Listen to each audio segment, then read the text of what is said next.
Nossa discussão de hoje vai ser a respeito de tensões entre política e administração. Tá? Por que esse tema é um tema importante? É um tema importante para a gente refletir, porque a gente vive hoje, no Brasil, mas não é uma novidade recente. Há muito tempo a gente vive isso, uma ilusão de que é possível você separar a política da administração, principalmente da administração pública. Né? Existe aí um processo forte de demonização da política, né? De você considerar toda a ação política negativa, e daí a importância de você ter uma ação exclusivamente técnica. Né? Nós tivemos, no Brasil, nas eleições de 2022 serão as próximas, mas de 2018, né, falando de eleições estaduais e do governo federal, né, nós tivemos muitos candidatos que claramente renegou a questão política. O próprio presidente, ele foi eleito com um discurso contrário à política, né? Ele dizia que ele era contra a velha política, né? Ele não era um político tradicional, então mostrando que a política era algo que ele não queria, né? Mas nós também tivemos muitos governadores que se elegeram com o discurso do gestor. Professor, Diga, Suelen. falando nessa pessoa, né? Eu vi um vídeo. Oi, tá me escutando? Que ele falou que se não tirar as urnas eletrônicas, né? O Lula pode vencer, isso vai ser fraudado. E ele mesmo contesta o resultado da eleição que ele venceu. Assim, que segundo as vozes da cabeça dele, teria muito mais votos se fosse no papel. Meu Deus, eu não entendo, mas é isso. Aí, como ele estava fazendo uma pressãozinha, até esse discurso antes das eleições, porque ele influencia muitas pessoas, dizendo, se o Lula vencer, vai ser fraudado. E tá fazendo uma pressão com o STF para mudar, o que eu acho difícil, mas eu queria saber sua posição sobre. Não, a minha posição, assim, esse exemplo que você me trouxe é um exemplo perfeito disso que a gente está falando. Entendeu? Então, na verdade, como é que age o presidente Bolsonaro? O presidente Bolsonaro age desacreditando a política.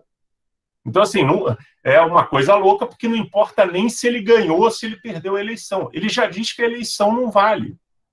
É uma falsificação. Claro, como ele ganhou, ele diz que ele iria ganhar no primeiro turno. Né? Mas se ele tivesse perdido, ele diria que foi roubado. Você, na verdade, não tem nenhum indício disso, você não tem nenhuma prova quanto a isso. Né? Mas, ao você falar isso, e ele é uma autoridade, né? A gente espera, né? Não é uma fala que você vai tratar como se fosse a fala de uma pessoa sem nenhuma credibilidade. Ele é o presidente do país. Né? Então, quando ele fala isso, e quando começa a reverberar, você tem outros políticos que também falam, geralmente apoiadores do presidente. E quando as pessoas começam a falar, quando você vai no almoço de família, no final de semana, e todo mundo fala, né? Assim, começa a ficar uma coisa que você tem dúvida se é ou se não é. Né? Então, você vai desacreditando. Você vai desacreditando a política. E isso, obviamente, é exatamente nesse sentido de você tentar fingir que existem pessoas que agem fora da política, principalmente na administração pública. Então, existiria uma forma técnica de lidar com a pandemia. Né? Veja bem, vamos dar o exemplo da pandemia. A ação que o governo faz de negar a vacinação, de negar a doença, é uma questão totalmente política. E quem defende que haja uma vacinação rápida, que a doença é grave, que haja isolamento social, também é uma ação política. São duas ações políticas que estão discutindo. Não existe uma que é tecnicamente correta, então é certa. Claro, aí assim, bom, então tudo é relativo? Não, nem tudo é relativo. Nós temos aqui, por exemplo, uma coisa muito clara, a questão de que existem fatos, então a doença existe. Isso não é uma coisa que depende da minha opinião. Eu tenho a opinião que a doença não existe. A doença já matou 400 mil pessoas. Tá? No ano, para a gente ter uma ideia disso, no ano de 2019, antes da pandemia, no ano todo, nos 12 meses, morreram 1.200.000 pessoas. No Brasil, morria, em média, 100 mil pessoas por mês. Morria de quê? Morria de gripe, morria atropelado, morria assassinado num assalto, morria afogado, morria de câncer, morria... Tudo isso. 1.200.000. Com um ano de pandemia, já morreram 400 mil pessoas só de Covid. E, supondo, né, como é óbvio, que as pessoas continuam morrendo por outros motivos, né? Essa semana morreu a atriz Eva Vilma. Ela morreu de câncer. As pessoas continuam morrendo. O MC Kevin morreu. Morreu de quê? Morreu de um acidente lá, que está muito mal explicado. Então, aqueles 1.200.000 mortes, elas vão continuar acontecendo porque elas não tinham nada a ver com o Covid. O que existem são mais 400 mil. Né? Então, nós temos esse fato, que eu posso dizer, assim, eu posso refutar que é uma mentira, que não é uma doença grave. Então, existem fatos, a gente tem a nossa opinião a respeito de uma opinião em cima de fatos que existem. Né? Agora, você achar que mesmo sendo uma doença grave, etc. e tal, que você não deve dar valor a isso, é uma posição política. Para sair da figura do presidente, se vocês lembrarem, há um ano atrás, vários empresários foram para as redes sociais sem que ninguém perguntasse para eles, mas os caras foram, Roberto Justus, o cara lá que é dono do Madeiro, dizer que era uma doença que iria matar só velho e ia matar uns 8, 10 mil velhos, que não é para você ter nenhum... Não fazer muito escândalo por causa disso. Veja bem, isso aí é um posicionamento com relação a essas pessoas que vão morrer, né? Ou seja, que os velhos são menos importantes, né? E que a morte de 10 mil pessoas, que era o que eles achavam que seria toda a pandemia, era uma coisa desprezível. Obviamente, quem sempre fala isso nunca pensa que ele vai ser uma das 10 mil, né? Então, você mesmo identificando o problema, você tem duas posições políticas. E como que você vai organizar essas posições políticas? Aí é que entra a técnica. Né? E aí vamos lembrar que o Max Weber, lá naqueles textos que a gente leu na nossa primeira aula, que a gente vai voltar muito nela, né? Mas dos textos que a gente leu na primeira aula, o Max Weber dizia que você ter a técnica sem ter valores, né? Porque ele dizia que você precisa ter valor, você precisa se identificar com o serviço público. Se você não tiver essa identificação, você tem essa técnica que pode servir a qualquer causa. Né? Inclusive, e aí para usar uma expressão que eu não sei se vocês já ouviram, da banalidade do mal, né? Inclusive servir a banalidade do mal. Da onde que vem essa expressão? Existe um julgamento. Quando acabou a Segunda Guerra Mundial, alguns nazistas foram capturados e teve um julgamento internacional desses criminosos de guerra. Né? E foi assim, uma coisa muito impactante. E aí, uma pensadora judia foi cobrir um desses julgamentos, o julgamento de um oficial chamado Eichmann. E todo aquele negócio de julgamento, chama as testemunhas, o cara dá o depoimento, etc. e tal. E o que ela percebia era que o Eichmann, ele só executava ordens. Mas que ordens que ele executava? Era assim, eu coloquei os judeus na câmara de gás, abre ali para matar todos eles. E ele ia lá e fazia. Porque ele imaginava que assim ele seria promovido, etc, etc. Então, ela escreveu um texto que ficou muito famoso e criou esse conceito da banalidade do mal, quando a pessoa simplesmente, ao executa ordens de forma automática, sem nem se preocupar com os impactos evidentemente negativos. Eu não estou nem falando de quando a gente tem uma atitude que acontece uma coisa negativa que a gente não imagina. Estou falando de uma coisa claramente, assim, você mandar matar uma pessoa, e a pessoa vai lá e mata, né? Então, você tem essa questão da banalidade do mal. Né? Então, o que isso exemplifica, o exemplo da banalidade do mal? Ele exemplifica que você ser uma pessoa extremamente eficiente, sem nenhum tipo de motivação política, permite que você seja até utilizado para, da forma mais eficiente possível, matar os judeus. Entendeu? Então, na verdade, o que o presidente faz quando ele questiona o processo jurídico, quando ele questiona as instituições, quando ele questiona tudo, o que ele faz é tentar desacreditar a política. E o fato dele estar, evidentemente, no meio dessa política, né, o fato dele questionar o Centrão e ele ser apoiado pelo Centrão, o fato dele questionar a eleição e ele ter ganho a eleição, né, faz com que o descrédito seja ainda maior. Né? Não que as pessoas vão dizer que verdadeiramente a eleição foi fraudada, tá? Mas sempre fica uma dúvida. E essa dúvida sempre abre espaço, quando você tem alguns radicalismos, né, de contestar qualquer tipo de resultado que não o atenda, dentro de certos limites, tá? Por que, Suelen? Porque a gente vê o seguinte, isso aí é uma repetição da estratégia que o presidente dos Estados Unidos utilizou, o Donald Trump. O Donald Trump também falou que a eleição de lá ia ser roubada antes da eleição, e ele era o presidente. Então, se ele já sabia que ia ser roubado, por que ele não tomou uma atitude? Mas ele dizia que a eleição ia ser fraudada, só não seria fraudada se ele ganhasse. Qualquer outro resultado é porque ela foi roubada. Então, você fica falando assim, cara, é maluco um cara falar isso. Não é possível. Né?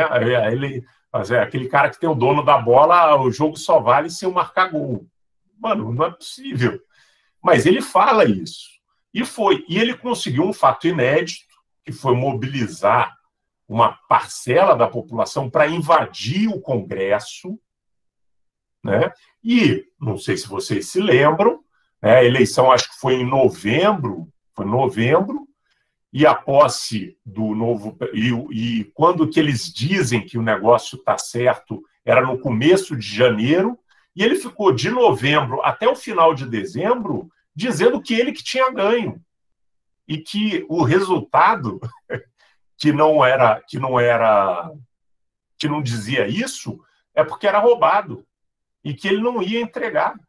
E foi assim óbvio que houve limites. Por quê? Porque ele acabou entregando o cargo. Né? Mas você vê como ele levou até um limite muito estranho, muito estranho, muito estranho. Uma coisa que eu não tenho nenhuma lembrança e nenhuma informação de que em outros momentos aconteceram coisas desse tipo.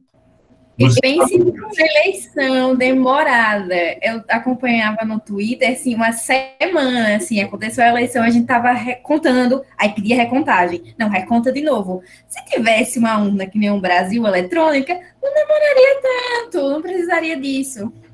Pois então, ó, Suelen, sou do tempo, eu votei em papel, votei em célula. Era legal quando tinha uma coisa assim que você queria anular o voto. Você levava uns lápis de cor, desenhava, xingava, aí tinha essas possibilidades. Mas a verdade é que era assim que funcionava mesmo, Suelen. Você tinha eleição, e aí eles pegavam todos os sacos com as cédulas e levavam para um lugar, né? Na época eu morava no Rio de Janeiro. Então, eles levavam para o Rio Centro. Seria como ali na Praça C.C. Cunha levar ali naquele ginásio. Leva tudo para lá. E vai todo mundo. E aí você começa a contar.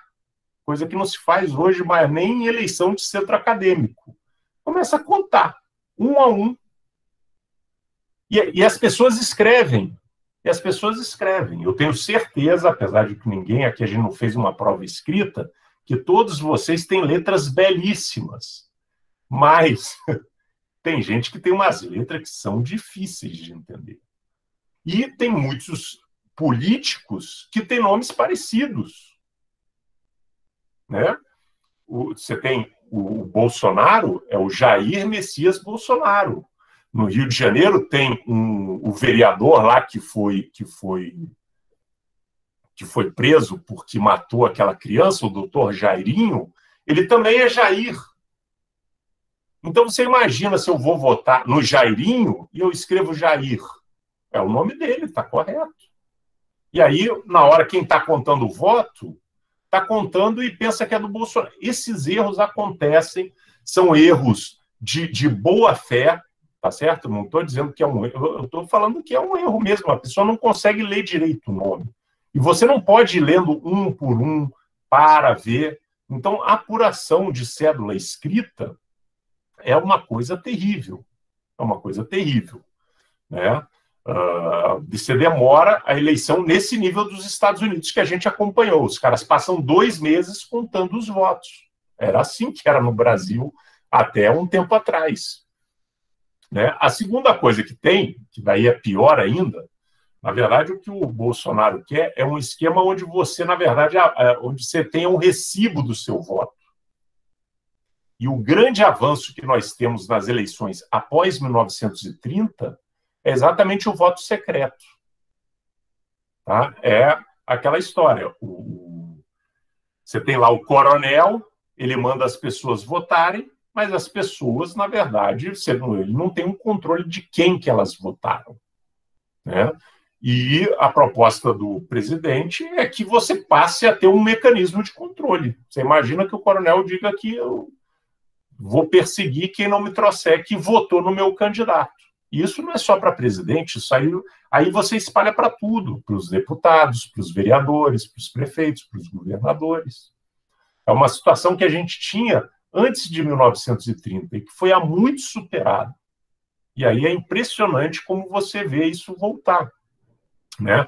No meu canal de vídeo lá no YouTube, onde eu faço discussão de alguns artigos clássicos, né, eu discuti um artigo de 1967, de um inglês, onde ele falava exatamente isso, o avanço que foi na Inglaterra, você criar o voto secreto.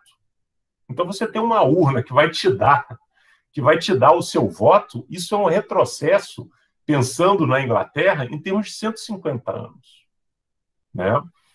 Então, obviamente, são mecanismos que vão... Mas isso é possível se você acredita que a política é errada, ou, como muitos falam, que o povo não sabe votar, e que a solução seria deixar que a gente entregasse isso para pessoas muito mais inteligentes, ou mais preparadas. E, de certa forma, os cursos superiores de administração pública um pouco refletem essa ideologia. Tá? Mas veja bem, o que eu quero falar com vocês é que a técnica e a ideologia, elas não são excludentes, uma ou outra. Pelo contrário, elas precisam andar sempre juntas. Vamos voltar lá na nossa primeira aula. O Weber, o Max Weber, que é aquele cara que fala, a nossa modernização ocorre porque a gente vai burocratizando a sociedade. Burocracia é o meio mais eficiente de organização da sociedade. Burocracia não é um meio do governo. Você vê a burocracia na igreja, você vê a burocracia no exército, no governo, você vê nas empresas. Tá? E por que elas são por que elas são superiores? Elas são superiores porque a organização burocrática, tecnicamente, é muito melhor do que qualquer outra forma. Tá? O que ele dizia com relação a qualquer outra forma? Ele dizia principalmente os trabalhos voluntários ou os trabalhos opcionais. Então, o trabalho público para o opcional. Então, ele dizia, muito melhor você ter uma hierarquia que segue, tá certo? Muito melhor você ter uma jurisdição definida, muito melhor você ter uma impessoalidade do que você ter cargos voluntários, que a pessoa trabalha quando dá, que a pessoa trabalha de acordo, cada um de acordo com os seus valores e não com os valores da organização, e por aí vai. Né? Então, tecnicamente, é melhor. E aí, quais são as características que o Weber diz? Fala lá aquelas 6 ou 7 características que eu destaquei aqui que a gente deveria falar. Primeiro, você tem atribuições oficiais, que são fixas e que são estabelecidas em leis e regulamentos. Então, o presidente, ele tem as atribuições dele. E os governadores têm outras atribuições, algumas são concorrentes, mas algumas são exclusivas, e os prefeitos têm outras atribuições. Os deputados federais, senadores, ou deputados estaduais, ou vereadores, o poder legislativo tem outra função, mas qual função que é? É uma função que está lá estabelecida na regra. Né? Os funcionários da saúde têm uma determinada função, os funcionários da UFAL têm outra função. Que função é? Como é que você funciona? Ué, do jeito que está na regra. E é muito claro isso. Ele também diz, uma característica fundamental, você tem uma hierarquia dos cargos. Você tem uma hierarquia funcional, cada um obedece ao seu superior, né? E existe uma hierarquia, inclusive, para tramitar o processo. E a terceira coisa que é muito importante para a gente ter essa visão da burocracia é a questão da impessoalidade. Então, o Weber dizia que o funcionário público, ou o funcionário privado, né, que o burocrata, ele separava o que era ele do que era a tarefa dele. Tá? Então, o que levava, por exemplo, a uma pessoa que não tivesse nada contra os judeus operasse na máquina de guerra que exterminou os judeus. Porque as minhas convicções são uma, né, mas o trabalho me obriga a fazer outras coisas que, mesmo que seja contra a minha convicção, eu preciso fazer. Né? Então, são essas 3 características. Tem outras, né? Você tem que tudo estar registrado, tem que ter tudo documentado. Né? A gente já viu isso na nossa primeira aula. Mas essas 3 são importantes para a gente questionar essa impessoalidade. Né? O Weber também nos alertou, e aí a gente está seguindo isso aí, voltamos na nossa primeira aula, né? Que o ambiente burocrático tem disputa de poder, né? O que é igual à política. Então ele falou, a burocracia usa o conhecimento, a burocracia usa o sigilo, né? O governante, ele não fica na mão da burocracia, ele pode contratar, ele pode demitir, ele pode promover, né? E ele falava, e ainda existem os grupos de interesses, aqueles empresários, aqueles sindicatos, aquelas associações que ficam em volta tentando conseguir colocar os seus interesses na política pública. E qual é a arma que esses grupos de interesse têm? Eles têm um conhecimento técnico muito forte. Né? Então, quando o Weber fala isso, ele está dizendo, dentro do ambiente burocrático, a gente tem muita disputa política. E todo mundo tem arma para brigar. Ninguém ali está sendo passado para trás, ninguém ali é prejudicado. Claro, né? Pode ser que num determinado momento a ação do governante seja mais forte, num determinado momento a reação da burocracia é maior, os grupos de interesse, isso tudo varia, mas ninguém está ali desarmado, digamos, nessa arena de lutas. Isso aí é uma das coisas que leva, então, àquela visão conservadora, né? De que tem um trabalho que é correto, e esse trabalho correto não tem nada a ver com a política, né? A política atrapalha a técnica. As decisões políticas atrapalham. Se tem uma decisão que é errada, isso aí é porque politizou a questão. Né? A gente ouve muito esse tipo de afirmação. Esse tipo de afirmação, ele parte desse princípio. Existe uma técnica que é correta e existe a política. Né? Não está sendo dito, mas se eu já falei assim, a gente já pensou que existe uma política que é incorreta. O certo é a técnica. Né? E quando tem alguma coisa que acontece de mal, é porque a política se meteu, porque houve muita política, porque a coisa saiu da esfera técnica e foi para a esfera política. né? Desde o começo eu estou falando para vocês que isso não existe, porque a esfera técnica é uma esfera técnica de operacionalização das decisões políticas, né? Não existe uma técnica neutra. Por exemplo, quando o Weber fala que existe o princípio ali que a gente tem atribuições oficiais que são ordenadas, que estão definidas em lei. Então, mas quem define as leis? Né? Qual que é o sentido das leis? Isso aí está colocado... As leis têm uma ideologia. As leis têm uma ideologia. Você tem leis que são mais brandas, você tem leis que são punitivistas, você tem leis que são garantistas. A gente não vê isso falando quando está falando lá do Supremo Tribunal Federal. Então, as leis, elas têm uma direção política.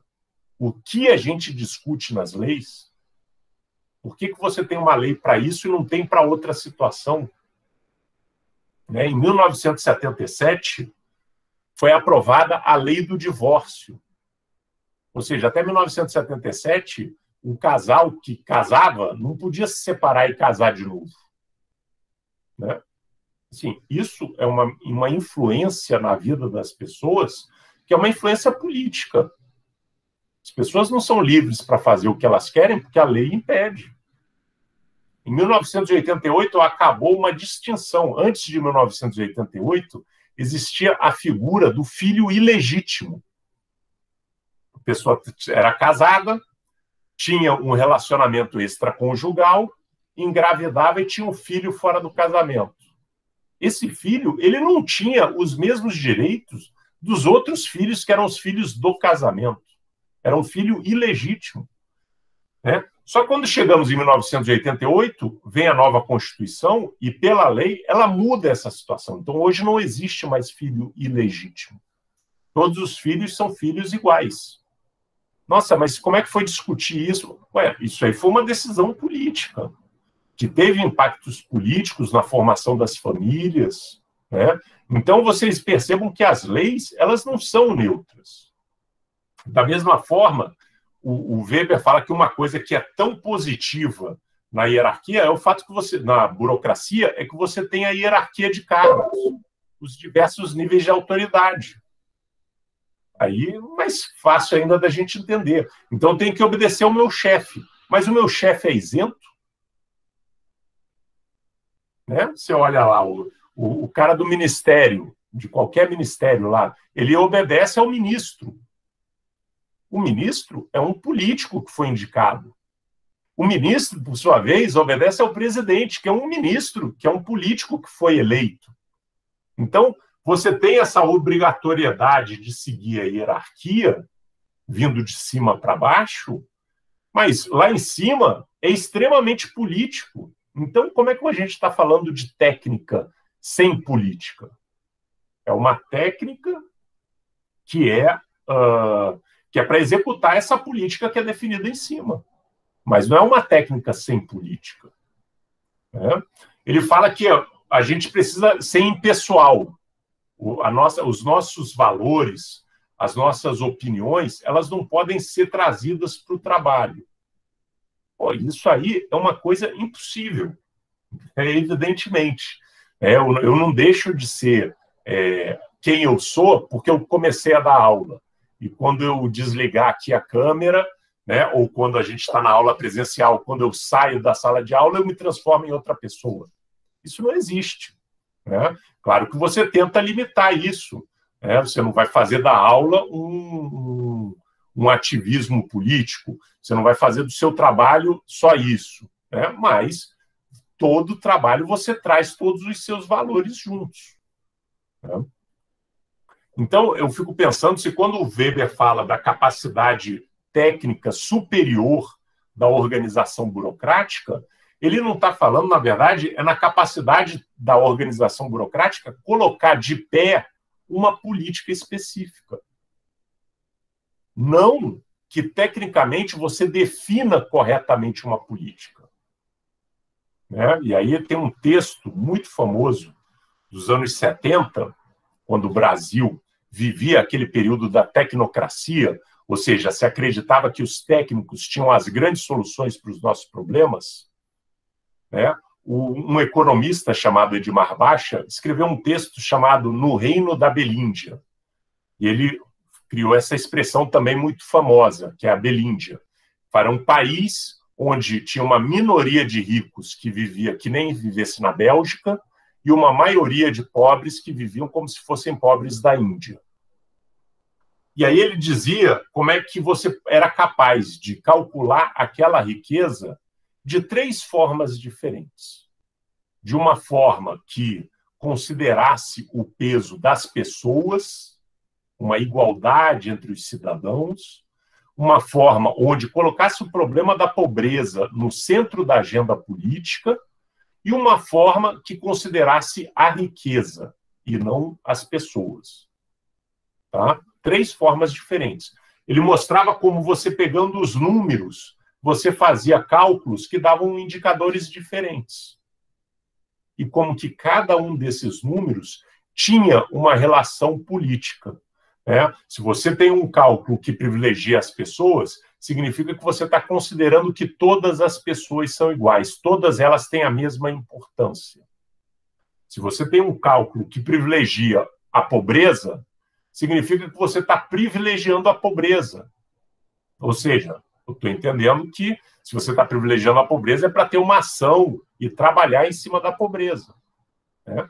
E se você, ao invés de avaliar as pessoas, avaliar a riqueza, significa que você está valorizando mais a riqueza, está valorizando o dinheiro. Então ele fala, ó, cada uma... E todos os 3 são cálculos tecnicamente corretos. A questão é como é que você faz as suas escolhas políticas por um ou por outro. Bom, por que isso acontece, essa questão aí Mas não seria interessante para a gente acabar com essa politização e ter, então, essa ação dos burocratas somente técnica? Aí eu vou pegar uma pensadora norte-americana, a Rosemary O'Leary, tem um problema com nomes em inglês, mas a Rosemary, ela falou, ó, quando você olha para o governo, você tem 3 coisas que vão impedir que isso ocorra. Ou seja, nunca vai ser totalmente técnico. Por quê? Primeiro, porque todos os servidores têm uma ética própria. Aí, que tipo de ética? O que você está querendo dizer com relação à ética? Tem servidores que querem seguir as leis, tem servidores que não vão se afastar da Constituição. Existem éticas profissionais, tá certo? Então, quando você vai, por exemplo, a gente tem um Conselho Federal de Administração, existe um código de ética dos administradores. Então, a gente, obviamente, tem que seguir esse código de ética. Tem que seguir, não, mas é uma referência. Você pode, eticamente, se colocar como um seguidor desse código de ética dos administradores. Algumas profissões isso é muito forte. Na assistência social, o código de ética do assistente social é um documento muito discutido e muito utilizado por eles. Eles têm que agir dessa forma porque é assim que o código de ética faz. Então você tem essa ética profissional, você tem a ética comportamental, do que você traz da sua religião, do que você traz da sua família, da sua criação. Então você tem isso aí, que é aquela coisa que eu falei. Não é possível você separar a pessoa do servidor. Né? Então, não tem essa separação do público e privado quando você está trabalhando. Você é uma pessoa única. Né? Então, você vai seguir essa ética. Né? Pode ser variada, pode ser um mix, pode ser só um desses, né? Mas você vai seguir isso. Segunda coisa que ela diz que é importante, para a gente não ter organizações totalmente ou puramente técnicas, é que as organizações, sejam elas empresas, sejam elas governo, são organizações abertas. Ou seja, as organizações fazem parte da sociedade, influenciam a sociedade e são influenciadas por elas. Tá? Então, quando você pensa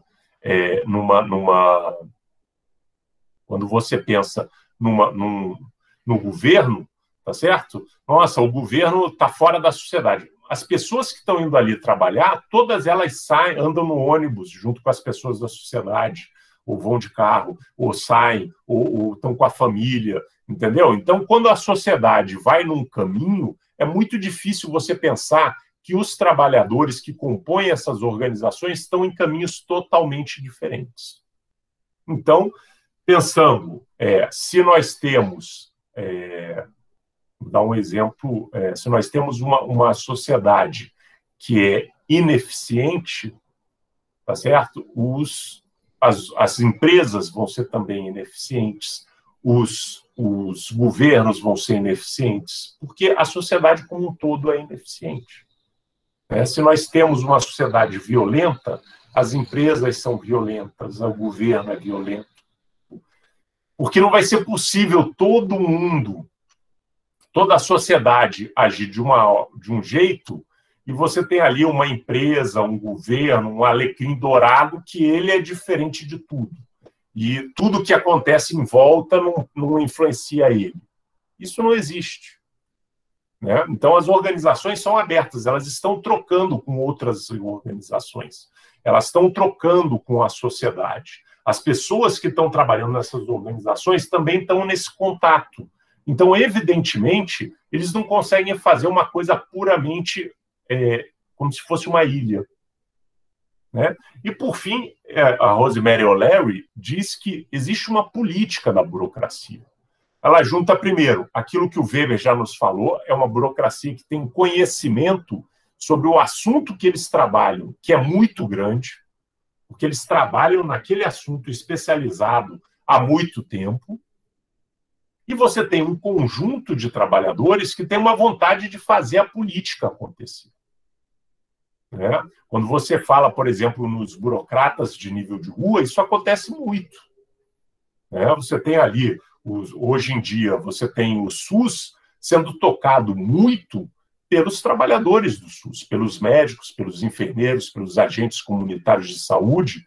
Essas pessoas estão ali querendo que aquilo lá dê certo. Aí alguém fala assim, nossa, claro que eles querem, é o emprego deles. Sim, é verdade. Mas eles também querem que dê certo porque eles acreditam naquela ideia. E para muitos, aquilo lá não é a única possibilidade de emprego. Poderiam ter os médicos, por exemplo. Os médicos trabalham no serviço público porque eles acreditam. Porque não, eles poderiam arranjar um emprego com muita facilidade em outro lugar. Então, a Rosemary O'Leary diz o seguinte: você vai trabalhar numa organização onde as pessoas que estão trabalhando ali vão ter vários códigos de éticas para serem seguidos. Essas organizações, elas estão em contato com a sociedade, influenciando e sendo influenciada. E elas têm uma burocracia que é ativista, que tem vontade de fazer uma política acontecer e tem conhecimento para viabilizar isso. Então, por isso ele diz, é muito difícil que a gente ligue, né, uma organização que não tenha nenhuma influência da política externa à organização. Isso não vai acontecer por causa desses 3 motivos. Tá? E aí, quais são, eu selecionei aqui para a gente pensar, 3 grandes tipos de embates políticos que são ligados à administração pública. O que eu quero dizer com isso? Eu quero dizer que são 3 questões que são políticas, né, e que a forma como elas avançam ou retrocedem é fundamental para a forma como a política pública, como a administração pública vai funcionar. Então, a primeira delas é a questão do público e do privado. Uma coisa que a gente tem também há muito tempo é um discurso que tenta igualar o trabalho público com o trabalho privado como se fossem 2 coisas iguais. Né? A gente quando você faz a comparação, os Correios, né, que estão agora a bola da vez querendo ser privatizado, porque eles são muito ineficientes. Se eles fossem privados, as coisas andariam mais rápido. Né? Sim, você está fazendo uma comparação que não é uma comparação correta, porque estamos falando de 2 coisas diferentes. Quando você pensa um determinado serviço, e isso aí, por exemplo, está na base, por exemplo, da reforma do Estado de 1998, Lembra que quando a gente falou da burocracia no Brasil, a última parte era sobre a reforma gerencialista. E a reforma gerencialista, ela dizia, nós temos empresas, temos órgãos que produzem produtos para o mercado que não faz nenhuma importância eles serem públicos ou privados. Então, esses aí deveriam ser privatizados. Existem setores que precisam ser públicos, mas que poderiam ser executados por organizações da sociedade civil, né? E existe um núcleo estratégico do Estado, que são as ações tipicamente de Estado. Então, eu acho que vocês lembram de quando a gente conversou isso. Esse é o modelo que foi aprovado em 98 e é um modelo que vale até hoje, né? E qual que é a ideia desse modelo? A ideia desse modelo passa por uma igualação, como você dizer, se na verdade a gente trabalhar no setor público como se trabalha no setor privado, a gente tem ganhos de eficiência. A gente tem um trabalho que vai ser muito mais bem feito. Tá? E por que isso é importante? Isso é um embate político, né? E aí, obviamente, eu vou defender a especificidade do setor público. Todas as minhas aulas, né, eu faço questão de mostrar exatamente a diferença que a gente tem na administração pública para a administração de empresas. Porque o setor público ele tem as suas especificidades, suas particularidades, né? Quando a gente está discutindo gestão de pessoas, se fosse uma aula de administração de empresa, era outra discussão. Ia estar discutindo salário variável, ia estar discutindo participação nos lucros, ia estar discutindo formas de você demitir os servidores que não respondem ao desempenho. E quando você vai para o setor público, essas discussões não cabem. Como é que você vai fazer uma discussão de participação nos lucros da UFAL? Como é que você vai fazer uma discussão de participação nos lucros na UBS? Então, essa discussão de salário variável, ela não cabe, né? Então, é muito equivocado. Agora, se você coloca essa mesma lógica, o que acontece? Você vai perdendo a importância do serviço público, exatamente aqueles valores que o Weber falou, que você permite o trabalho estar organizado de uma forma modernizante, né, nas palavras dele. Ou seja, você abandonar aqueles ranços antigos, né? Por que eu estou falando que o serviço público é diferente do serviço privado? Primeiro, como eu sempre digo, os objetivos são diferentes. Então, o serviço privado ele é um serviço que visa o lucro. Todo o resto é consequência disso. Não, mas o serviço privado ele é voltado para atender melhor o cliente. Ele é voltado para atender melhor o cliente, porque atender melhor o cliente vai dar lucro para ele. Se atender pior o cliente der lucro para ele, ele vai atender pior. O importante para ele é ter lucro. Não é todo o resto é consequência disso. Tá? E vamos lembrar, assim, essa história da qualidade do cliente, o foco no cliente, tudo isso aí é mentira. É uma construção também ideológica. Vamos pensar aqui, por exemplo, vamos pensar numa coisa fundamental na nossa vida. Cerveja. Antigamente, você tinha várias cervejas diferentes.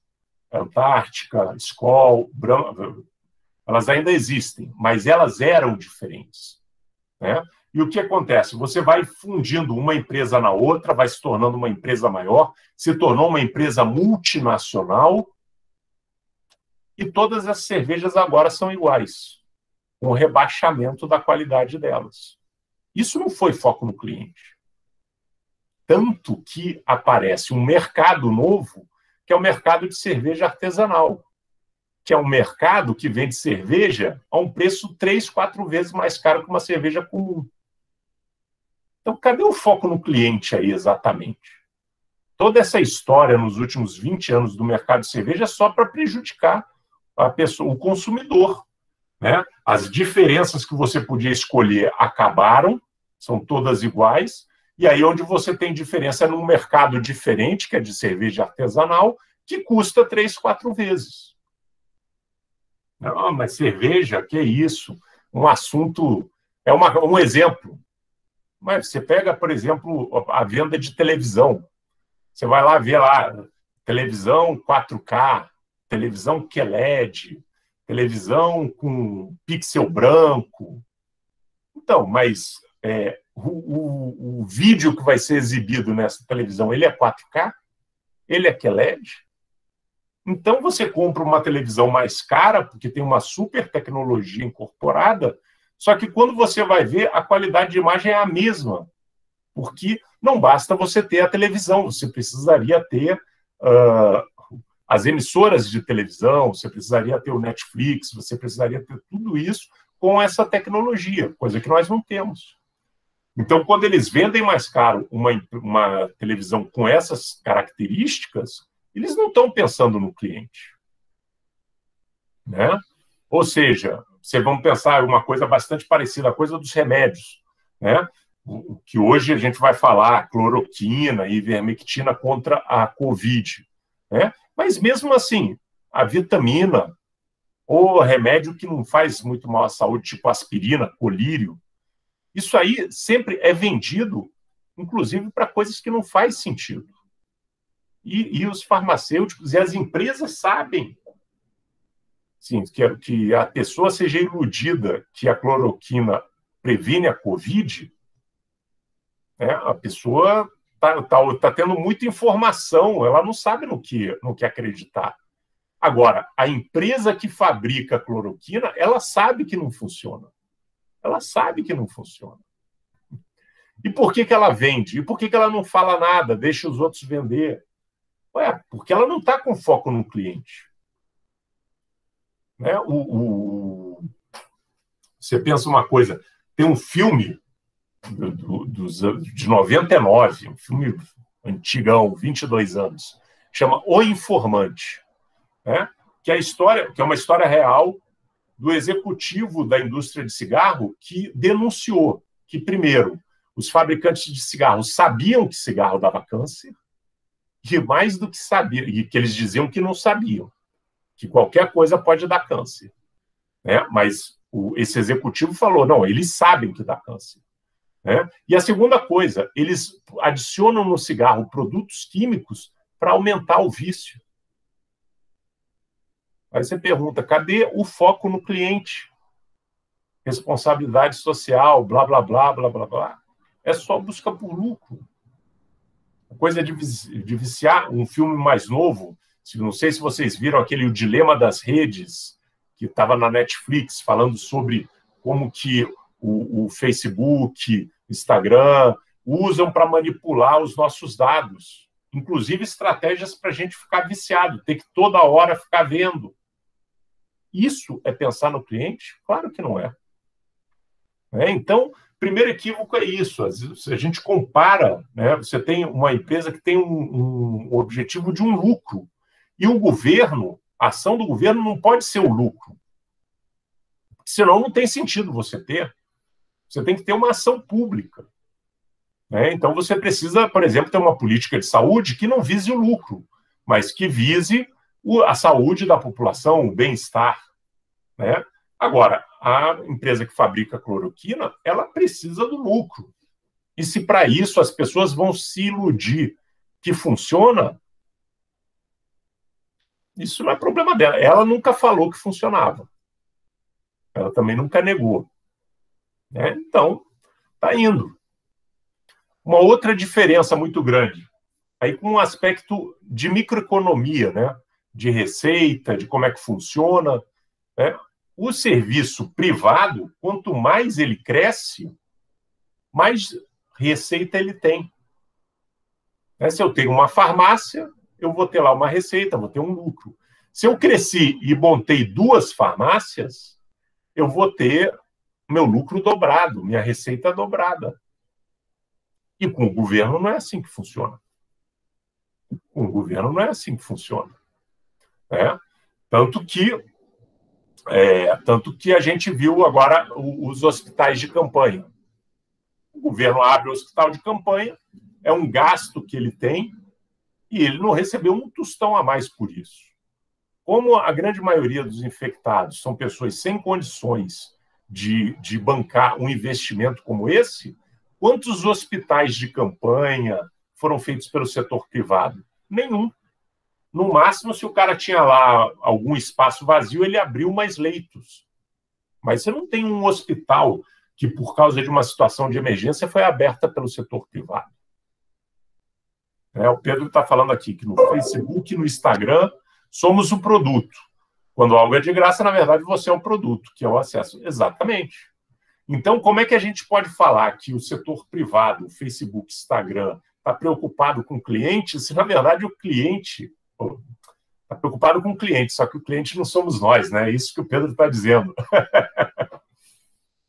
Mas é isso, elas estão simplesmente nos explorando, estão transformando a gente num produto. Né? E a outra coisa também, você tem um mito dessa racionalidade, que eles têm porque os mercados são racionais. Estamos aqui na pandemia vendo que isso é mentira. O que nós mais estamos vendo é uma irracionalidade. Né? Uma irracionalidade e uma crueldade por parte dos mercados. Onde você vê até os empresários chegando a falar que vai morrer 5 mil, 7 mil, só vai morrer velhinho, isso não é problema. E o detalhe disso falado pelo Roberto Justus é que o Roberto Justus certamente já é um velhinho, já é um idoso e fica falando isso, mas tudo bem. Bom, mas eu falei então assim, nós temos a primeira questão que é um estilo de vida, um estilo de administração público ou privado. E existe uma questão política de tentar igualar os dois, como se fosse a mesma coisa, quando são totalmente diferentes. Né? Agora, isso nos leva, por exemplo, ao fato de que você não pode comprar vacinas porque você tem um teto de recursos, a que você não pode investir no auxílio emergencial, porque você não pode gastar muito, né? Mas a economia do governo é diferente. Você imagina que eu não posso gastar muito, comprar as coisas que eu preciso, se sou eu que imprimo o meu dinheiro. É claro que eu posso. Mas quem que não pode? Quem não pode é quem não imprime. O setor privado não pode gastar muito. O setor público é outra lógica. Então, isso é diferente. Agora, existe uma outra disputa política. Com relação ao tipo, uma disputa qualitativa entre as políticas públicas. E não estou falando aqui de nada de irregularidade, nada de safadeza, nada disso. Vamos pensar aqui uma política de saúde.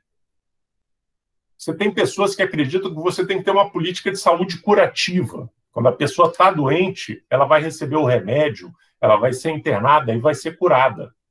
Essa é a função da política de saúde. E você tem outras pessoas que acreditam que a política de saúde tem que ser preventiva. Então, você tem que ter uma política de saúde que não seja só baseada no hospital, no posto de saúde, nos remédios.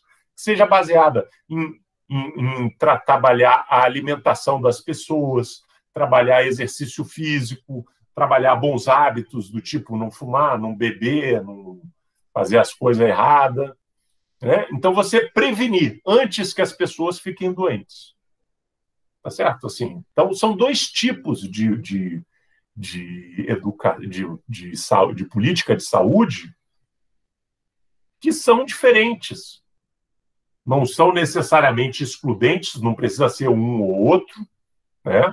Não tem uma certa e outra errada, né? Mas eu estou só mostrando como existem disputas políticas porque a ação pública, né, ela permite várias interpretações.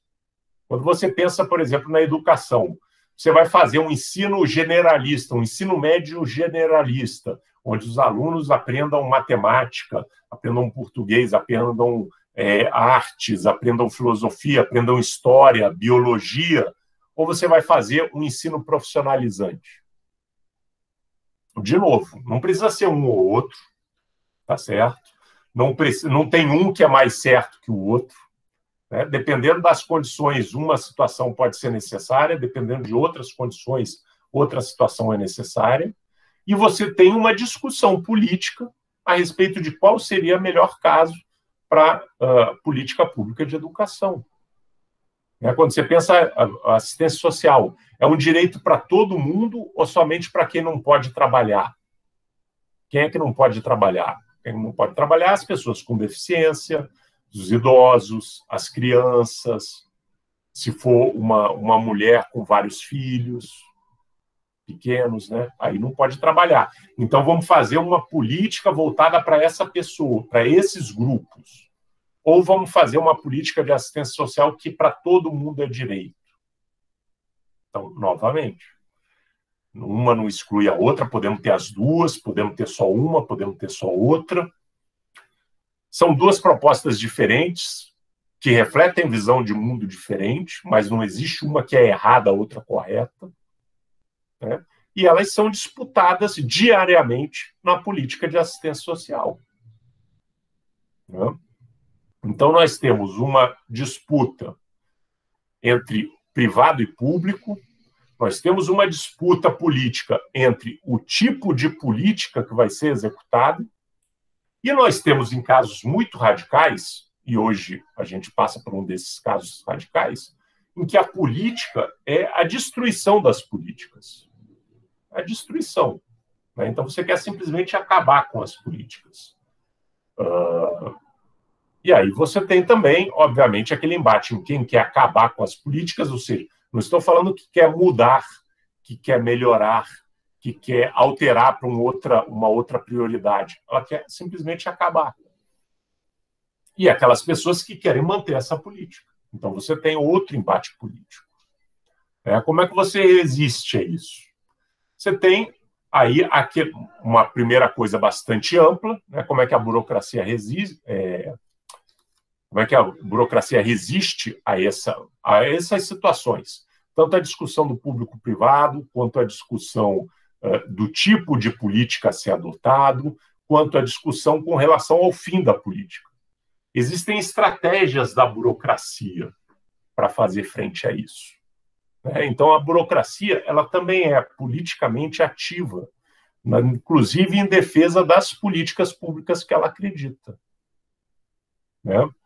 E aí existe um conceito que chama guerrilha governamental. E aí diz que essa guerrilha governamental é uma forma de dissidência, ou seja, é uma resistência que geralmente é realizada por aqueles que estão insatisfeitos com as ações das organizações públicas, programas ou pessoas, mas normalmente, por razões estratégicas, optam por não ir a público com suas preocupações no todo ou em parte. Ou seja, muitas vezes a burocracia não pode verbalizar abertamente uma oposição a um determinado programa, a uma determinada política. E aí como é que eles fazem? Então, aí estamos discutindo aquela hierarquia que o Weber falou. Se o chefe mandou, como é que vai fazer? Então, existem muitas formas de resistir a isso. Vamos dar alguns exemplos aqui para vocês. Não sei se vocês lembram, a gente teve um ministro da Saúde, que era o Mandetta, né? Aí o Mandetta saiu, entrou aquele Nelson Taj, que é aquele cara que sempre aparece nos memes como um zumbi, como um cara meio... que ficou só um mês no cargo. Quando ele foi indicado para ser o ministro, não sei se vocês lembram o que ele falou. Ele falou que ele iria fazer a indicação da cloroquina para ser um remédio oficial, e ele falou que ele iria, na verdade, lutar contra a questão do isolamento social, porque, na verdade, o Covid não era uma coisa tão grave, era uma coisa muito localizada no Amazonas, ali naquele tempo, mas que se você esperasse um pouco a coisa resolvia, etc, etc e tal. Então, ele disse que ia fazer isso. Ou seja, ele trazia uma política que era uma política totalmente indesejável pelos funcionários do Ministério da Saúde. E aí, não sei se vocês vão lembrar, mas eu me lembro que quando eu vi isso, eu fiquei muito impressionado com a agilidade dos caras. o Ministério simplesmente marcou do ministro ir até Manaus e visitar os hospitais de campanha, etc. e tal. E aí esse ministro sai ali daquele gabinete em Brasília. Antes eu acho que ele era de um consultório de câncer em São Paulo, no Rio de Janeiro, né? E vai para o Amazonas e vê um hospital, que é um hospital que estava naquela situação do pior momento do ano passado. O ministro volta dessa viagem e não aprovou a cloroquina e não falou mais contra o isolamento. Por quê? Porque foi uma estratégia que a burocracia fez do tipo, você não acredita que isso seja importante porque você nunca viu. Então vamos lá ver, a gente leva você para você ver. E realmente ele viu, foi uma coisa muito impactante, que fez ele rever todos os posicionamentos dele.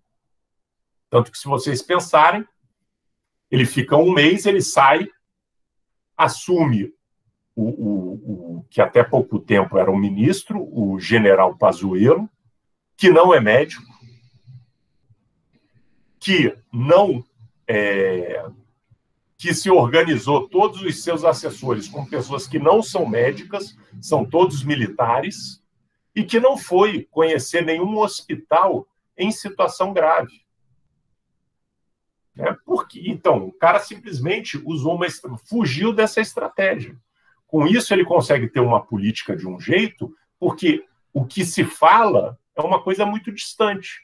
Então, a estratégia do Ministério com aquele cara que chegou lá, o Nelson Teich, foi assim, você não sabe do que você está falando, porque você está distante. Então, vamos levar você para você ver. Vamos falar com os médicos que estão na linha de frente. Vamos falar com os pacientes que estão morrendo. Vamos falar com o pessoal da limpeza. Vamos falar com esse pessoal. Aí você fala tudo e volta, fingindo que você não viu nada. Então, isso foi uma estratégia de resistência. Né? A gente tem um outro caso na nossa história, né? Muitos de vocês, se não assistiram o filme, pelo menos já ouviram falar da Lista de Schindler. É um filme aí que ganhou Oscar, tudo. Ele conta a história de um industrial alemão, que é o Schindler, né, Oskar Schindler, que simplesmente dizia para os nazistas que queria pegar os judeus para que eles trabalhassem de graça nas suas fábricas, mas, na verdade, ele pegava esses judeus e levava eles para fora da Alemanha. Nós tivemos, no caso brasileiro, uma mulher que trabalhava no Itamaraty, a Aracy Guimarães Rosa, que foi esposa do escritor Guimarães Rosa, que também era diplomata, né, que foi trabalhar na seção de passaportes na Alemanha durante a Segunda Guerra Mundial. E, com isso, ela liberava vistos para judeus alemães, inclusive, virem para o Brasil. Né? Isso aí era a nossa política oficial? Não era. Inclusive, o Brasil tinha até uma simpatia pelo governo alemão, pelo governo nazista. Né? Ela fazia isso contra os chefes. Por quê? Porque ela não acreditava. Aquela ética que eu falei não era a ética da Constituição. A Constituição da época não falava isso. Mas era uma ética, talvez, pessoal dela, a criação que ela teve. Ela não aceitava que ela tivesse que fechar os olhos para esse tipo de situação. E, com isso, ela conseguiu fazer isso. Né? E nós temos dois casos nos Estados Unidos muito famosos. Né? O mais recente é do Wikileaks, do Edward Snowden, que é um cara que pegou todos os papéis do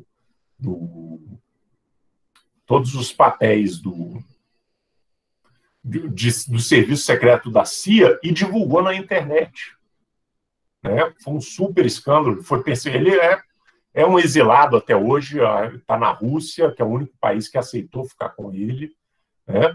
Mas, assim, por que ele fez isso? Ele fez isso porque ele viu que os Estados Unidos executavam o governo dos Estados Unidos executava uma série de ações que ele considerava erradas e ele resolveu denunciar isso. Né? Ou então, o cara que é conhecido como Garganta Profunda, que é o cara que denunciou o presidente Nixon. Um escândalo que chegou ao limite do presidente Nixon renunciar.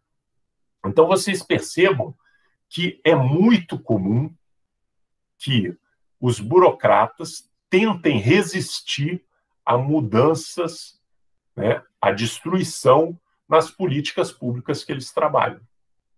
Né? Eles tendem a lutar para que as políticas sejam organizadas da forma que eles acreditam que é o melhor.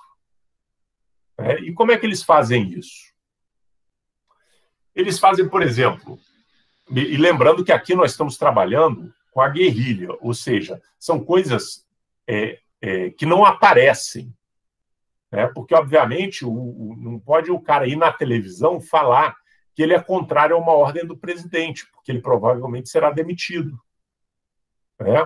Então, você tem casos assim, você tem estudos que são produzidos de forma anônima ou de forma genérica. Né? Então, quando você tem, por exemplo, a discussão sobre a reforma da Previdência, você tem muitos estudos que são conduzidos pela Associação dos Fiscais da Previdência, mostrando que os argumentos com relação à reforma não são totalmente verdadeiros. Né? Você tem algumas alternativas, como, por exemplo, hoje a presidente do Sindicato dos Trabalhadores de Meio Ambiente, né, que é uma área do governo que está passando por muita dificuldade,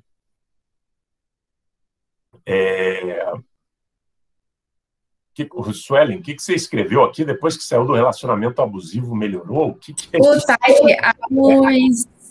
Os memes deles, um vizinho e depois ele todo bonito, aparece outra pessoa. Ah, tá certo, é exatamente, esse mesmo. Eu estava dizendo o seguinte, o pessoal do meio ambiente que hoje está sofrendo bastante, né, que você tem uma política que é para realmente não fortalecer o meio ambiente, no Congresso está querendo discutir se acaba com licenciamento ambiental, etc. e tal, a presidente do sindicato é uma servidora aposentada. Por que botaram uma servidora aposentada lá? Porque ela não pode ser demitida, ela não pode ser punida. Né? Vamos lembrar, os governantes eles também têm poderes. Poder da nomeação, da demissão, da promoção. Então, uma forma de resistência que esse grupo achou foi isso. Você bota numa coisa genérica, associação de funcionários. Né? Você faz contato com membros do Congresso. Você cria grupos com outros profissionais, com organizações não governamentais. Você cultiva relações na mídia, né, com os grupos de interesse.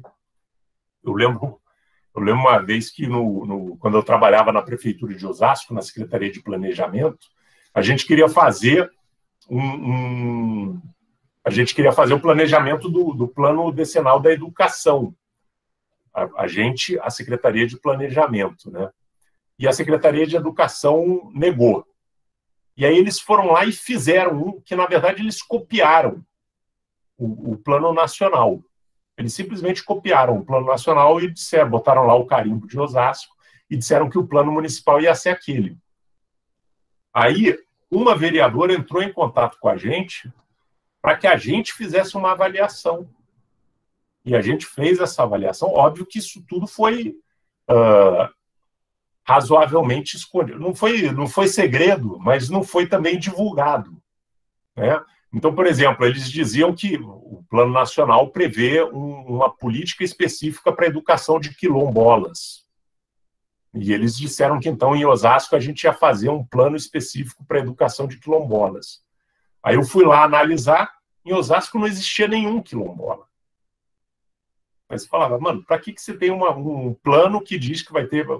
Então, a gente mesmo, na Secretaria de Planejamento, foi vendo todas as falhas do plano que o próprio município fez para subsidiar a vereadora, que quando chegou na Câmara de Vereadores para ser votado esse plano, ela fez uma série de propostas de mudança no sentido do que a gente acreditava que era importante.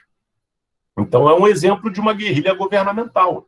A gente cultivou essa relação com o poder legislativo, passando para eles as informações que talvez eles não tivessem por estar fora da história, né? E assim a gente conseguiu que eles fizessem propostas que fossem atendendo às políticas que a gente acreditava que eram melhores para serem feitas, né? Uma outra coisa que a gente tem, né, dessas coisas, além de você dar voz a essa insatisfação de uma forma velada, né, uma outra coisa que você pode fazer é uma operação padrão. Qual é a lógica da operação padrão? Você tem certas regras, que a gente já viu aqui, que não dão conta de toda a realidade, que não dão conta da limitação de recursos que os burocratas precisam exigir, né? E aí a operação padrão é o seguinte: você segue todas as regras necessárias, o que provavelmente vai acarretar em atrasos. Isso não é uma questão só de governo. Antes de vir fazer o mestrado, eu trabalhava com aviação. E isso aí era uma coisa padrão no movimento sindical do setor aéreo. A negociação está difícil, tem algum problema, faz operação padrão. Então, o piloto, quando ele vai levantar o voo, ele precisa ver a altitude, precisa ver a temperatura, precisa ver tal coisa. Normalmente, com a experiência, ele não precisa conferir tudo isso. Ele já sabe se dá para seguir ou não. Mas, como é uma operação padrão, ele faz tudo, e aí, para o avião levantar voo, demora mais tempo. Na alfândega, você passa lá na alfândega, eles selecionam de cada não sei quantos, eles deixam, vai um, vai outro, né? Alguns passam, outros ficam para abrir a bagagem, ver se tem contrabando. Operação padrão abre de todo mundo. Abre a bagagem de todo mundo. Abrir a bagagem de todo mundo significa o quê? Que você faz uma fila enorme, né? Então, isso aí é uma coisa que você vê. Quando você não corrige o erro dos superiores, o cara vem com uma ideia louca e você deixa ele se lascar. Se você está falando isso, eu não vou te corrigir. Vai lá. Aí o cara vai e se ferra lá na frente, né? Quando você não implementa ordens que você acha injusto, né? E quando você obedece até seu superior em público, mas no privado você desobedece mesmo. Então, isso aí, todas essas situações são ligadas a isso.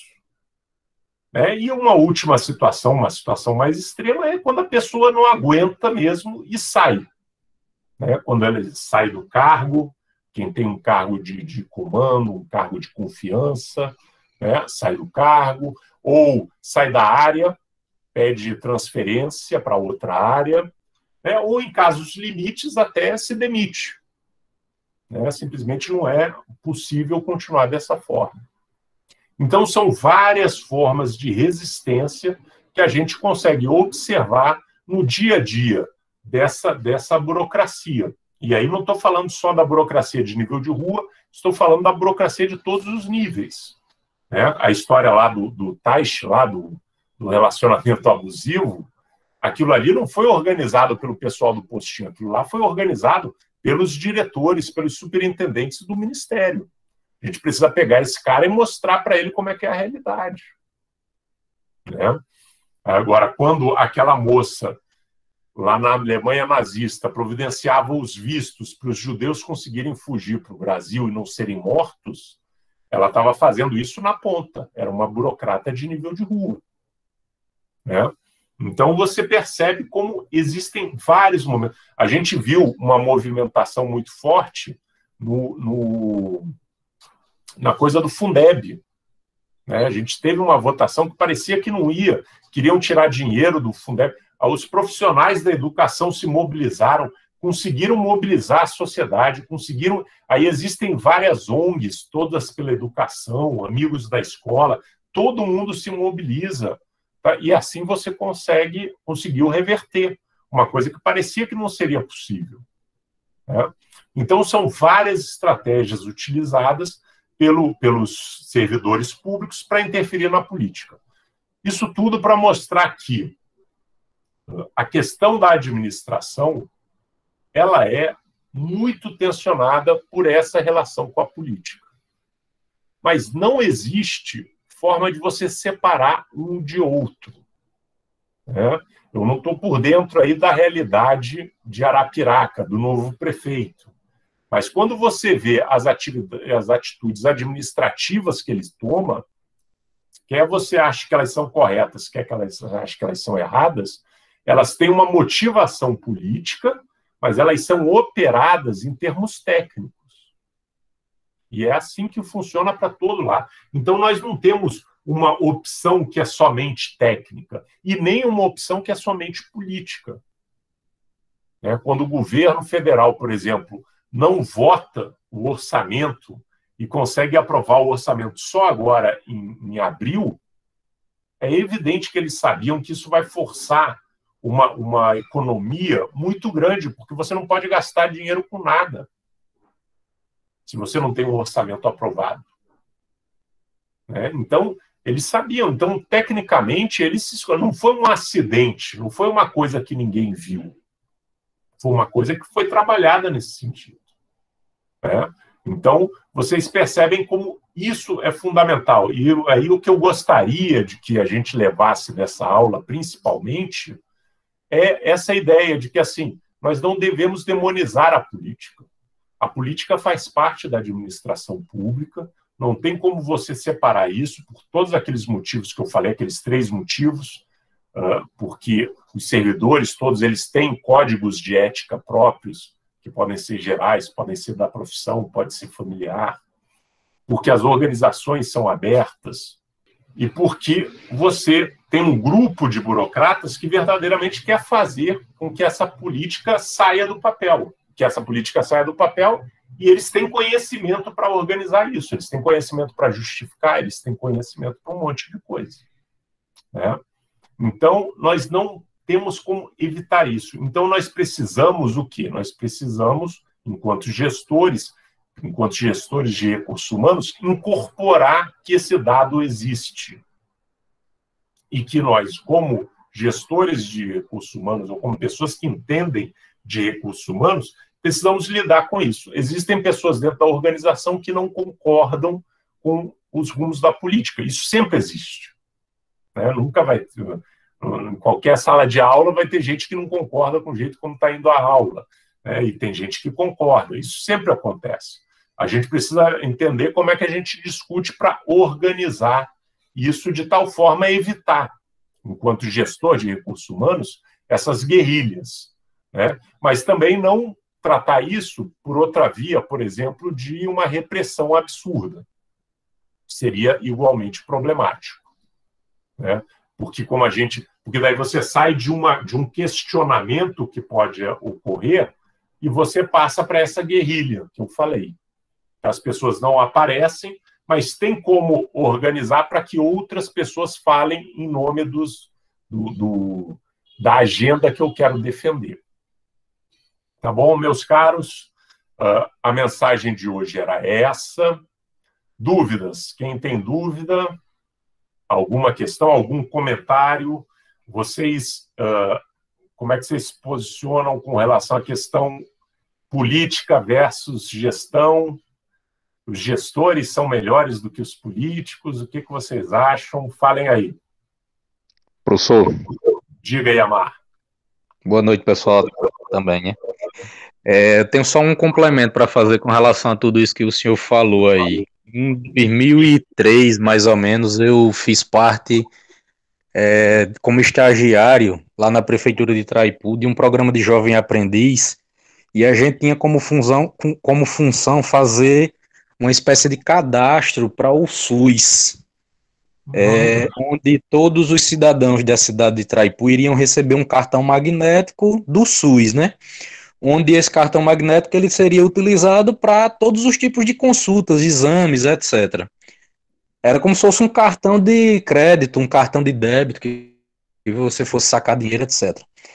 E a gente, depois de ter feito todo aquele cadastro e tudo mais, pega os dados e etc., simplesmente quando os cartões chegaram na época de Fernando Henrique Cardoso, logo no final da gestão, esses cartões, por incrível que pareça, foram incinerados juntamente com as máquinas, porque não foram entregues à população. Então, é aí mais uma uma forma do que o senhor está falando aí, do burocrata de nível de rua, que o governo federal exerce uma determinada ordem e o gestor último simplesmente não quer fazer aquilo porque aquilo não se adequa à realidade daquela determinada localidade. Mas só que eu acredito que, se não fosse... O ideal seria perguntar, a realidade de vocês é adequada a esse tipo de cartão magnético ou não? A gente vai fazer ou não? Para depois que fazer, pegar e jogar no lixo. Então, não concordo com isso. Eu acho que deveria perguntar antes, né? Perfeito. Agora, veja bem. Vamos lá. A questão fundamental aqui é que o fato de você não ter consultado quem iria... o cliente, né, os municípios que vão receber esse cartão. Concordo com você. Uma política que seja consequente, que tenha bons resultados, precisa participar as pessoas que vão ser afetadas por elas. Tá? Mas o fato disso não ter sido feito foi o cartão. Pô, você incinerar os cartões é um absurdo. Né? É dinheiro e a todo o trabalho que vocês fizeram, que juntou importantes informações, e você queimar isso aí é um absurdo. Agora, nem você não ter a discussão com os municípios, nem a queima dos cartões, é culpa da organização burocrática. Isso aí são por outros motivos que são condenáveis, né? Deveria ter tido mais diálogo, deveria ter tido de parte a parte, né? Mas você era um dos estagiários de um processo que, em não sei quanto tempo, mapeou toda a população de Traipu e viu quantos deles precisavam do cartão, como é que seria o cartão, as características, etc. e tal. Essa organização, esse trabalho só foi bem feito porque vocês estavam numa organização burocrática. Porque certamente alguém explicou para vocês como é que era para fazer o cadastro, alguém explicou para vocês a importância disso, alguém explicou para vocês como é que você conversava com a família, né? E vocês obedeceram, e vocês prestaram contas, e vocês registraram no papel, ou seja, toda aquela característica burocrática. O fato de que os gestores municipal e federal não se conversaram e chegaram a um acordo não tem nada a ver com a organização burocrática. Porque daí você faz, tá vendo como a burocracia sempre atrapalha? Por isso que precisa ser pós-burocrático, que é um termo de uma moda aí. Ou administração pública, nova administração pública. Mano, se os gestores não se conversam, pode ser qualquer jeito que vai dar confusão. Agora, para você manter um exército de estagiário que vai para a rua, que vai percorrer tantas casas, tantas ruas por dia, que vai fazer tantas entrevistas, que vai ter que organizar, todos fazem as mesmas perguntas, organizam da mesma forma. Tudo isso que foi feito e que deu certo, só foi feito porque era uma organização burocrática. Você, Iamar, se você lembrar, você não devia acordar um dia e falar assim, hoje eu acho que eu vou fazer um cadastro. Não, mas hoje não, hoje está sol, eu vou para a praia. Não. Você tinha sua meta para bater, você tinha o seu chefe no seu pé, se você fizesse uma coisa errada, as pessoas corrigiam, as pessoas olhavam, te orientavam, né? Não era uma coisa ao Deus dará. Por isso que deu certo. Então é nesse sentido que o Weber fala que a organização burocrática é a mais eficiente. Ela é a mais eficiente. Não, mas as empresas superaram o modelo burocrático. Quando você olha aquilo que o Weber diz que é a característica, as empresas não superaram. O que ocorre é, com o avanço da internet, das tecnologias de informática, de comunicação, você consegue fazer aquilo de uma forma diferente. Não tem mais... no setor... No serviço privado, você não tem mais folha de ponto, você não tem mais o cara controlando se você está trabalhando. Não. No serviço privado, se você tem um celular, o celular está dizendo se você está trabalhando ou não. Se você tem um computador, o computador está sendo monitorado, o que você está fazendo, o que você não está fazendo. Entendeu? Então, assim, as empresas privadas, elas também seguem a lógica burocrática. Não existe um caso de uma... Ah, não, aqui em Arapiraca, a Vivo resolveu trabalhar diferente da Vivo Nacional porque eles pensaram que ia ser melhor assim. Isso não existe. O que se decide lá na Vivo Nacional é o que vai ser feito em Arapiraca. Então, é nesse sentido que vai. Agora, isso não impede que hajam todos os outros problemas. E que hajam outros problemas ligados à técnica, quando a gente não sabe mexer nas coisas, e que hajam problemas ligados à política. Quando você tem o político que não conversa, o político que cria conflito, o político que vai para um lado e depois volta para trás, o político que não assume responsabilidade, ou o político que assume todas as responsabilidades e não deixa ninguém mais fazer nada. Diga, Suelen. Isso me lembrou Dória. Acho que foi lá em 2017, quando ele estava se candidatando a prefeito de São Paulo, que ele estava naquela época do auge da Lava Jato, que ele usava a frase: eu não sou um político, eu sou um administrador, gente. Olha a diferença que eu vejo. Exatamente. Ele está exatamente pegando essa mística de que ele não era um político, que seria uma coisa pior, ele é um cara administrativo. Sim, bom, mas o administrativo é o cara que executa uma política. Qual é a política que ele vai executar? E aí você pode ter muitos problemas que são problemas administrativos, isso aí você pode ter, mas você pode ter problemas políticos. Então, o que o Iamar falou são problemas claramente políticos. Como é que você sabe se é um problema político? Você resolve numa conversa? Assim, se o governo federal tivesse conversado, se o prefeito tivesse conversado, talvez você conseguisse organizar isso de outra forma. Ao não fazer isso, você cria um problema político. Não tem nada a ver com a parte técnica. Mas poderia haver problemas que às vezes acontecem. Você faz um orçamento, o orçamento não está correto, você faz um planejamento, não dá certo, você faz uma determinada situação, ela muda. Então, esses problemas existem, mas a questão fundamental é que a forma burocrática é a forma mais eficiente mesmo, porque ela garante rapidez na comunicação, ela garante uniformidade na ação, ela garante clareza no que é explicado. Agora, precisa ser bem executada e precisa estar de acordo com um projeto político que promova a melhoria da população. Mais dúvidas, mais comentários? Obrigado, Iamar. Obrigado, Suelen, aí pelos comentários, foram bons. Pessoal, muito obrigado aí pela atenção de vocês.